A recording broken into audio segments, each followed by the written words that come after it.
Welcome friends, आज आपण class 10च्या मॅथ्स पार्ट फर्स्टमधील लिनियर इक्वेशन इनटू व्हेरिएबल्स या चॅप्टरमधलं एक सायमल्टेनियस इक्वेशनचं एक्झाम्पल सॉल्व करणार आहोत।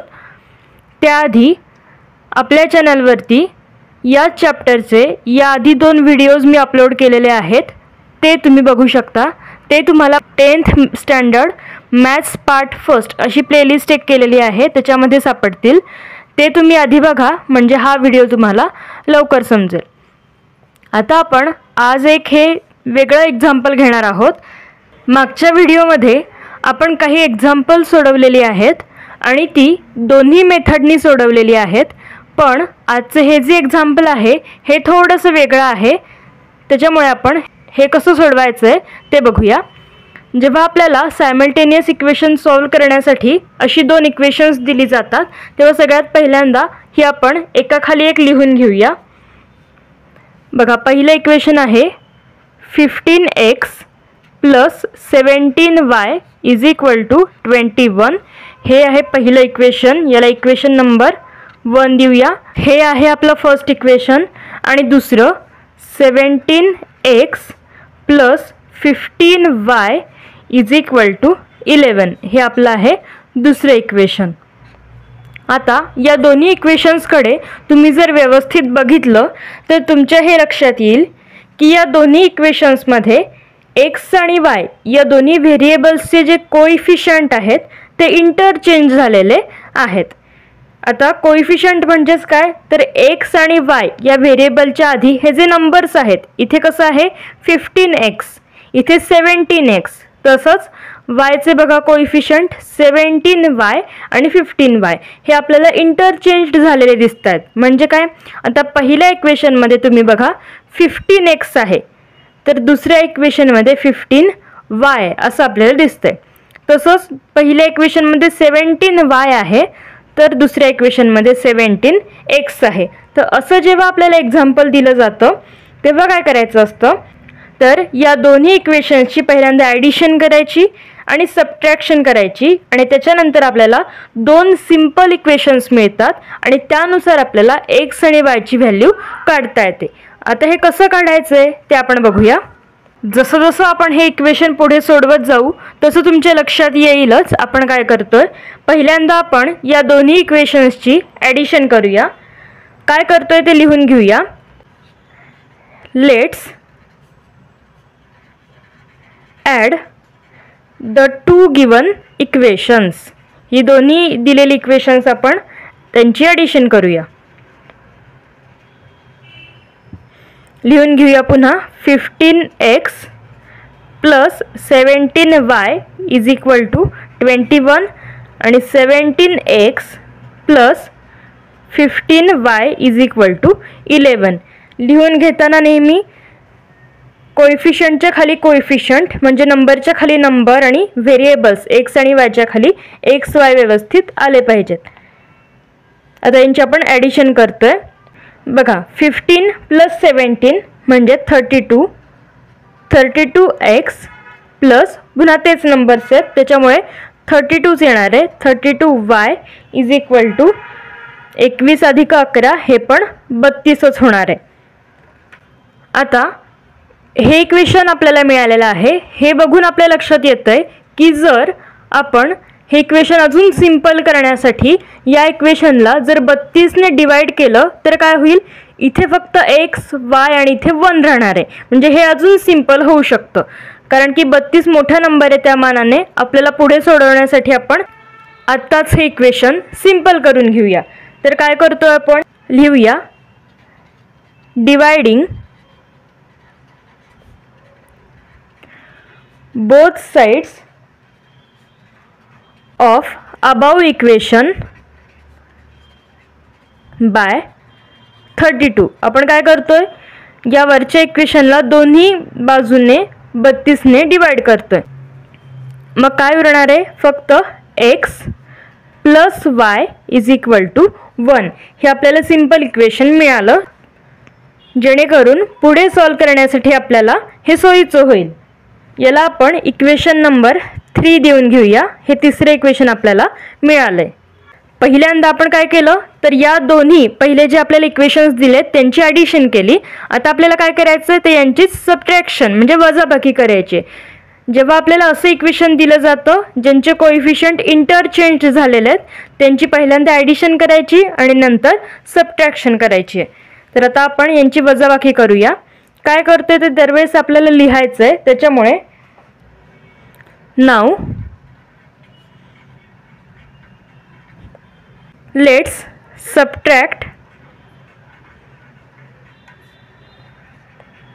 Equation second from first. आपण काय करतोय तर दुसरं इक्वेशन हे पहिल्या इक्वेशनमधून सबट्रॅक्ट करतोय म्हणजे त्यांची वजाबाकी करतोय.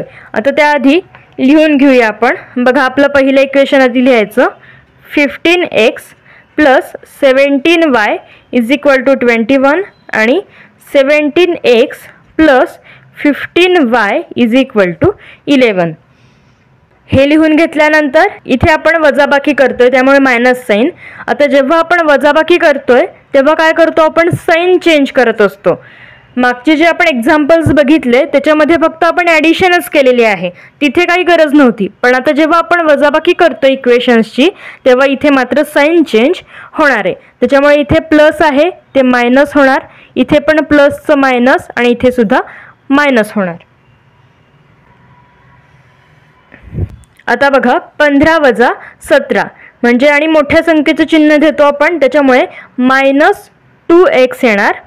त्याच्यानंतर 17 वजा 15 इथे 17ला प्लस साईन आहे, मोठ्या संख्येचे चिन्ह आहे प्लस, त्याच्यामुळे plus 2y is equal to आता 21 वजा 11 आणि मोठ्या संख्येचे चिन्ह 21 मोठी संख्या आहे तिथे प्लसच आहे त्याच्यामुळे 21 वजा 11 10.